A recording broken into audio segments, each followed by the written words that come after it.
இன்று ஆகஸ்ட் 15, 2025 79வது சுதந்திர தினம். இன்று நாடு முழுவதும் கொண்டாடப்பட்டு வருகிறது.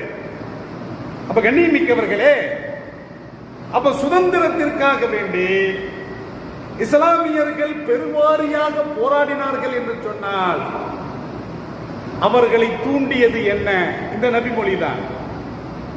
அவர்களை தூண்டியது என்ன? அல் குர்ஆன் தான். இஸ்லாமியர்கள் ஒருபோதும் ஆங்கிலேயனுக்கு அடிமை கிடையாது. கண்ணியமிக்கவர்களே, அவர்கள் அல்லாஹ்விற்கு அடிமை என்ற காரணத்தினால், ஆங்கிலேயனுக்கு அடிமையாக இருக்க முடியாது என்ற காரணத்தினால் தன்னெழுச்சியாக இஸ்லாமியர்கள் சுதந்திரத்திற்காக வேண்டி போராடினார்கள்.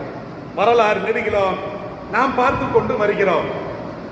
கண்ணியமிக்கவர்களே, அந்த சுதந்திரத்திற்காக வேண்டி இஸ்லாமியர்களுடைய பங்களிப்பு, இஸ்லாமியர்களுடைய உழைப்பு, இஸ்லாமியர்களுடைய தியாகம், இஸ்லாமியர்களுடைய ரத்தம், இஸ்லாமியர்களுடைய பொருள், உடல், ஆவி அனைத்தையுமே இந்திய விடுதலைக்காக வேண்டி, இந்திய சுதந்திரத்திற்காக வேண்டி அவர்கள் பாடுபட்டார்கள், போராடினார்கள் என்பதுதான் வரலாறு.